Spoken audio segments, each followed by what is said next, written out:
ആശംസ പ്രസംഗം നടത്തിയ ശ്രീ രാജേഷ്, അതുപോലെ നമ്മുടെ ജനറൽ സെക്രട്ടറി ശ്രീ അജയ്കുമാർ, മറ്റ് ബഹുമാനപ്പെട്ട സംസ്ഥാന നേതാക്കന്മാർ, പ്രിയമുള്ള സഹോദരി സഹോദരന്മാർ, എല്ലാവർക്കും നമസ്കാരം. നമ്മുടെ പെടലി ഒടിഞ്ഞ കേസ് എന്തായി? കേരളത്തിൽ ഇപ്പോൾ ഇന്നത്തെ ഏറ്റവും വലിയ ഒരു പ്രശ്നമാണ് കഴുത്ത്. ഗോവിന്ദ മാസ്റ്റർ ഭാഷ പറഞ്ഞ ഒടിഞ്ഞു തൂങ്ങി, മറ്റേ സൈഡിലുണ്ടായിരുന്ന കുരു പൊട്ടി, ഐസിയുവിൽ ഗംഭീരമായ ചിരി നമ്മൾ കണ്ടുകൊണ്ടിരിക്കുകയാണ്. എനിക്കൊന്ന് മലയാളികൾ ഇത്രയും വിട്ടിയാണെന്നൊരു പാർട്ടി നേതാക്കന്മാരും ഒക്കെ എന്തുകൊണ്ട് ചിന്തിക്കുന്നത് പലപ്പോഴും ഞാൻ ആലോചിച്ചു പോയിട്ടില്ല. എന്നെ അത്ഭുതപ്പെടുത്തുന്നത് സിഐടിയും എഐടിസിയും INTUC ഒക്കെ സംയുക്തമായി നടത്തിയ പണിമുടക്ക്. ആ പണിമുടക്ക് അവർ നടത്തിയപ്പോ അതിന് ഈ ഫ്ലോർ വേജസ് എന്ന് പറഞ്ഞുകൊണ്ട് കേന്ദ്ര ഗവൺമെന്റ് കൊണ്ടുവന്ന കോഡൺ വേജസിനടക്കം എതിരാണ് അവർ സമരം ചെയ്തത്. അത്ഭുതം എന്താണെന്ന് ചോദിച്ചാൽ, സാധാരണ രാജ്യത്തെ സംഘടിത മേഖലയിലെ ഏറ്റവും സാധാരണക്കാരനായ തൊഴിലാളി, ഏറ്റവും കുറഞ്ഞ കൂലി വാങ്ങിക്കുന്ന തൊഴിലാളി,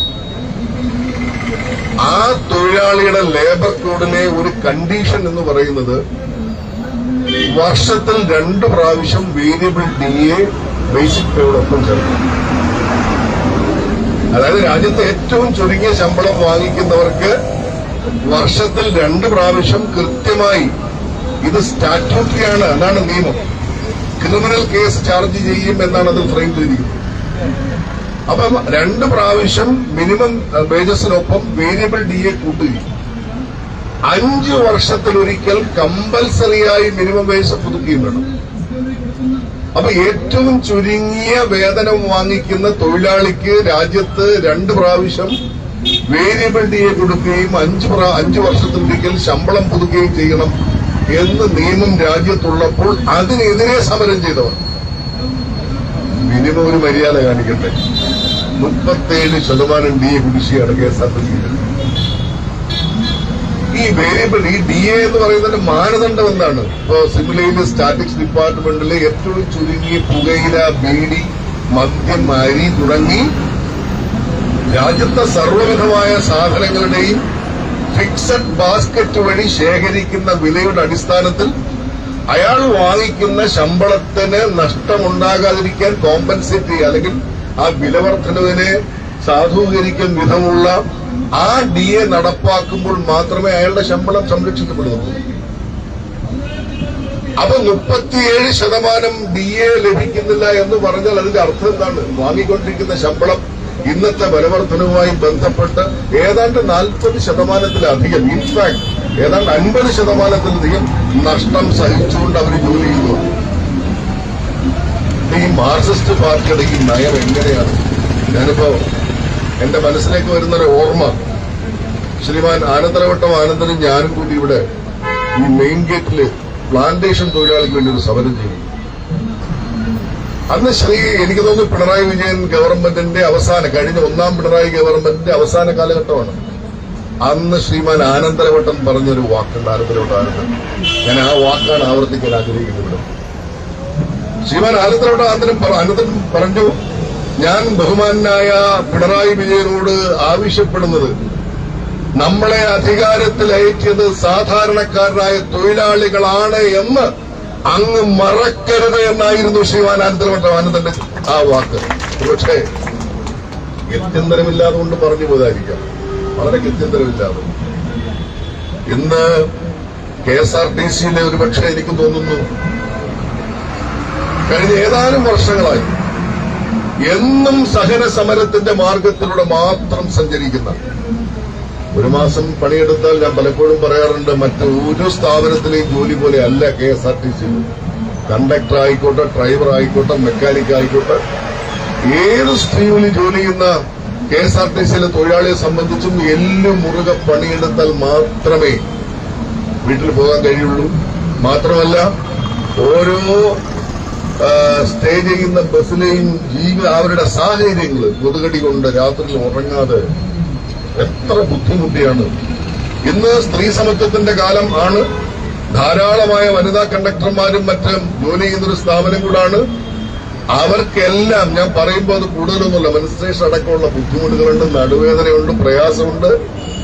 ഇതെല്ലാം സഹിച്ച് എവിടെയെങ്കിലും അന്തിയുറങ്ങി ഈ വിപരീത പരിതസ്ഥിതിയിൽ ജോലി ചെയ്തു പോരുന്നൊരു മഹാഭൂരിപക്ഷത്തെ ഇത്ര നിർലജ്ജ ഒരു പാർട്ടി, അല്ലെങ്കിൽ മാർക്സിസ്റ്റ് പാർട്ടി, അല്ലെങ്കിൽ തൊഴിലാളി പാർട്ടി എന്ന് അവകാശപ്പെടുന്ന ഒരു പാർട്ടി അവരോട് ചെയ്യുന്ന ഈ കൊടും ക്രൂരത ഇനിയെങ്കിലും അവസാനിപ്പിക്കണമെന്നാണ് ഭാരതീയ മസ്ദൂർ സംഘത്തിന് വേണ്ടി എനിക്ക് ആവശ്യപ്പെടാനുള്ളത്. അവസാനിപ്പിക്കണം. ഒരു ഭാഗത്ത് അവര് സമരം ചെയ്യുമ്പോൾ എന്താ, കഴിഞ്ഞ പ്രാവശ്യത്തെ സമരത്തിന്റെ ഡിമാൻഡ് എന്തായിരുന്നു? ഏറ്റവും ചുരുങ്ങിയ ശമ്പളം 29,700 രൂപയാക്കണം. വളരെ ശാസ്ത്രീയമാണ്. പാർട്ടി അല്ലെങ്കിൽ CIT ഇത്ര കൃത്യമായി കാൽക്കുലേഷൻ ചെയ്യാൻ അവരെ കഴിഞ്ഞുള്ളൂ. എന്താ കാരണം? ഇതിന്റെ കണക്കെന്താ? കേന്ദ്ര ഗവൺമെന്റ് ഏർപ്പെടുത്തിയിരിക്കുന്ന 18,000 രൂപ ബേസിക് പേ 55% DAയും കൂടെ കൂട്ടി 29,700 രൂപ കേരളത്തിൽ അല്ലെങ്കിൽ ഇന്ത്യയിൽ നിങ്ങൾ മിനിമം വേജസ് നടപ്പാക്കണമെന്ന് പറഞ്ഞ് സമരം 2 ദിവസം ചെയ്ത പാർട്ടിയോട് BMS ആവശ്യപ്പെടുന്നു നിങ്ങളുടെ അതേ ആവശ്യം. നിങ്ങൾ എന്താ ആവശ്യപ്പെട്ടത്? 18,000 രൂപയും 55% DA. നമ്മളെന്താ ആവശ്യപ്പെടുന്നത്? അതല്ലേ ആവശ്യപ്പെടുന്നുള്ളൂ. അപ്പൊ ഒരു ഭാഗത്ത് നിങ്ങള് DAക്ക് വേണ്ടി രാജ്യത്ത് സമരം ചെയ്യുമ്പോൾ അതേ ആവശ്യം ഉന്നയിച്ചൊരു വിഭാഗത്തെ കണ്ടിൽ നിങ്ങൾ അടിക്കുകയാണ്. ഇന്നത്തെ നയസമീപനത്തിൽ എനിക്ക് അത്ഭുതമൊന്നുമില്ല സുഹൃത്തുക്കളെ. അത് EMSന്റെ കാലം പോലും പറഞ്ഞു വെച്ചിരിക്കുന്നതാണ്. EMSന്റെ കമ്മ്യൂണിസ്റ്റ് പാർട്ടി കേരളത്തിൽ എന്ന് പറയുന്ന തടിച്ച പുസ്തകം 1100 ചില്ലാനം പേജുള്ള പുസ്തകത്തിന്റെ 138ാമത്തെ പേജിൽ EMS എഴുതി വെച്ചിട്ടുണ്ട്. എന്താണ് നമ്മുടെ ആശയം, എന്താണ് നമ്മുടെ ഐഡിയോളജി? അദ്ദേഹം കൃത്യമായി എഴുതി. മനുഷ്യൻ, ആ മനുഷ്യന്റെ പ്രവർത്തികൾ അല്ലെങ്കിൽ മനുഷ്യൻ സൃഷ്ടിക്കുന്ന ലോകം, ഭരണകൂടം, സമൂഹം, ഇതെല്ലാം തലതിരിഞ്ഞ പ്രപഞ്ച അവബോധത്തെ സൃഷ്ടിക്കുന്നു. അദ്ദേഹത്തിന്റെ വാക്കുകളാണ്. എന്നിട്ടോ ഈ പ്രപഞ്ച അവബോധം തന്നെയാണ് ഒരു തലതിരിഞ്ഞ പ്രപഞ്ചം. ഈ തലതിരിഞ്ഞ പ്രപഞ്ച അവബോധത്തെയാണ് മാർക്സിസ്റ്റ് പാർട്ടി ഐഡിയോളജി എന്ന് പറയുന്നത്. എനിക്കൊന്നും ഇന്നുവരെ മനസ്സിലായിട്ടില്ല. ഇങ്ങനെയുള്ള അതേ നയമാണ് ശ്രീമാൻ ഇന്നിപ്പോ നമ്മുടെ വ്യവസായ വകുപ്പ് മന്ത്രി പറയുന്നത്. അദ്ദേഹത്തോട് അരിയുടെ വില ചോദിക്കുമ്പോൾ അദ്ദേഹം എന്താ പറയുന്നത്? ആത്മനിഷ്ഠ ഘടകത്തെ മാറ്റി നിർത്തിക്കൊണ്ട് മൂർത്തമായ വ്യക്തിനിഷ്ഠ ഘടകത്തെ കണക്കാക്കാൻ കഴിയില്ല. മാത്രവുമല്ല, വ്യക്തിനിഷ്ഠ ഘടകത്തെ സമഞ്ജസിപ്പിച്ചുകൊണ്ടുള്ള മൂർത്തമായ ആത്മനിഷ്ഠ ഘടകത്തെയും കാണാൻ കഴിയില്ല. അപ്പൊ ആത്മനിഷ്ഠ ഘടകത്തെയും വ്യക്തിനിഷ്ഠ ഘടകത്തെയും സമൂലമായി കാണാൻ കഴിയില്ല. അത് മനസ്സിലാക്കണം. പഴയ സമരമാർഗം കൊണ്ട് വല്ല കാര്യമുണ്ട്? ചോദിക്കുന്ന എന്റെ സുഹൃത്താണ്. കൊച്ചി ഷിപ്പ്യാർഡിൽ ഞങ്ങൾ ഒന്നിച്ച് അവിടെ വേജസ് ചർച്ചയ്ക്ക് പോയിട്ടുള്ള ആളുകളാണ്. എന്തൊരു വീര്യമായിരുന്നു P. രാജീവനെന്ന്. ആ P. രാജീവ് വ്യവസായ മന്ത്രി ആയിരുന്നപ്പോ ഇപ്പൊ മൂർത്തം ആയിരിക്കുകയാണ്. മറ്റേ ആശാനോട് ചോദിച്ചാലോ അമൂർത്തമായ ചോദ്യങ്ങൾ ചോദിച്ചാൽ അമൂർത്തമായ ഉത്തരം കിട്ടും. ഇനി ആരോട് ചോദിക്കണം? ഏത് ഭാഷയിൽ ചോദിക്കണം? എങ്ങനെ ചോദിക്കണം? അരിയുടെ വില ഇപ്പൊ ഏതാണ്ട് 60 കഴിഞ്ഞു സുഹൃത്തുക്കളെ. 2.8 ആണ് ഇന്നത്തെ ശരാശരി ഇന്ത്യയുടെ ഇന്നത്തെ വിലവർദ്ധനവ്. ഈ രാജ്യത്ത് ഇന്ത്യയിലെ ഏറ്റവും വലിയ വിലവർദ്ധനവെന്ന് രേഖപ്പെടുത്തുന്ന 9.8%. ഇന്ത്യയിൽ ഒരു സംസ്ഥാനത്തുമില്ല. ഈവൻ പശ്ചിമ ബംഗാളിൽ പോലും ഇന്ന് 9.8% ഇല്ല. ഇത്രമാത്രം രൂക്ഷമായ വിലവർദ്ധനവ് രാജ്യത്ത് സംസ്ഥാനത്ത് നേരിടുമ്പോഴാണ് KSRTCക്കാരൻ 37% DAക്ക് വേണ്ടി കുത്തിയിരിക്കുന്നത്. ഇത് ഇന്നലെ തുടങ്ങിയതല്ലല്ലോ. മുൻകാലങ്ങളിൽ നമ്മൾ കണ്ടു. പൊതിച്ചോറ് വാങ്ങാൻ കാത്തു നിൽക്കുന്ന KSRTCക്കാരന്റെ ദൈന്യത ഏത് സാഹചര്യത്തിലാണ്? PSCയുടെ റാങ്ക് ലിസ്റ്റിൽ ഏറ്റവും മെച്ചപ്പെട്ട പരീക്ഷ എഴുതി ആ റാങ്ക് ലിസ്റ്റിലേക്ക് വരുന്ന ആളാണ്. ഏറ്റവും നല്ല മാർക്ക് കിട്ടുന്നത് ഒരു വലിയ അപരാധമായി പോയി എന്ന് പലപ്പോഴും പലർക്കും തോന്നി. 1ാം റാങ്ക് ആയതുകൊണ്ട് KSRTC വന്നു. ഇന്നും സ്ട്രീമിൽ വ്യത്യാസമില്ല. എനിക്ക് നല്ല ഓർമ്മയുണ്ട്. പഴയ കാലത്തെ കാക്കി അതിന്റെ 2 സൈഡും കട്ട് ചെയ്തിട്ട് ഉള്ളൊരു പ്രത്യേക കൂട്ടുപോലുള്ളൊരു ഒരു കണ്ടക്ടറുടെ വേഷം. നല്ല കാക്കിയിൽ ആ കണ്ടക്ടർ റാക്കുമായി KSRTC നിൽക്കുമ്പോൾ ഏത് പെൺകുട്ടിയും ആ കണ്ടക്ടറെ പ്രണയിച്ചു പോകുന്നൊരു കാലം ഉണ്ടായിരുന്നു. ഞാൻ തമാശ പറയുന്നതല്ല ഇത്. ഇന്ന് ആ സ്ഥാനത്ത് ഏറ്റവും ഇന്ന് പഴയ കാലത്ത് ഈ പണ്ട് ആദ്യം മാരുതിയുടെ 800 വന്നപ്പോൾ നമുക്കറിയാം നല്ല കാറായിരുന്നു. പക്ഷെ ഇന്ന് 800 ഒരാൾ പോയാൽ നമ്മൾ നോക്കും പാവം അല്ലെങ്കിൽ പഴയ ആദ്യത്തെ മാർക്ക് 1 എടുത്തും പോയാൽ നമ്മൾ നോക്കില്ല. ഗതികേട. അന്ന് മാർക്ക് 1 കേമമായിരുന്നു, അന്ന് ഫിയറ്റ് ഗംഭീരമായിരുന്നു. പക്ഷെ അതേ ഫിയറ്റ് ഇന്ന് നോക്കിയാലോ? അപ്പോ KSRTCയുടെ ഈ ശാശ്വതമായി ഇന്ന് നിലനിൽക്കുന്നത് വാസ്തവത്തിൽ ദൈന്യതയാണ്. അവിടെ കൊണ്ട് എത്തിച്ചു ഈ പാർട്ടി. ആര് പഴിച്ചു? അവിടുന്ന് തൊഴിലാളികളെ ദ്രോഹം ചെയ്തോ? ഒരു ദ്രോഹവും ചെയ്തിട്ടില്ല. അപ്പൊ സമാനമായൊരു PSC പരീക്ഷയിൽ ജയിച്ചു വരുന്ന ഒരാൾക്ക് തുല്യമായി നീതി കൊടുക്കുന്നില്ല. പക്ഷെ എനിക്ക് തോന്നുന്നു ഇത്രയും തൊഴിലാളികളെ പറ്റിക്കാൻ ഇതുപോലെ വിദഗ്ധമായ വേറൊരു പാർട്ടി ഉണ്ടെന്ന് എനിക്ക് തോന്നുന്നില്ല. അത്ര ബുദ്ധിപരമായ പറ്റിക്കല. ഇലക്ഷൻ വന്നിപ്പോഴത്തെ ചടപട പ്രഖ്യാപിക്കുകയാണ്. 12 ശമ്പള കമ്മീഷൻ രായ്ക്ക് രാമാനം പ്രഖ്യാപിക്കുന്നു. ഏതാണ്ട് 16% DA ഉണ്ടായിരുന്നത്. ഒരു ശരാശരി ഒരു പിയൂൺ തസ്തിയിൽ ലാസ്റ്റ് ഗ്രേഡിൽ ജോലി ചെയ്യുന്ന കേരളത്തിലെ ഒരു തൊഴിലാളിക്ക് ഏകദേശം 2300 മുതൽ 2500 രൂപ ഏറ്റവും ചുരുങ്ങിയത് പ്രതിമാസ നഷ്ടമാണ്. പ്രതിമാസം അങ്ങനെ നഷ്ടം സഹിച്ച് 296 മാസത്തെ അരിയേഴ്സ് കുടിശ്ശികയാണ്. ഒരു സർക്കാർ ജീവനക്കാരനെ സംബന്ധിച്ച് അവന്റെ പ്രതീക്ഷ വല്ലപ്പോഴും പ്രഖ്യാപിക്കുന്ന ഒരു DA അരിയേഴ്സ് ആണ്.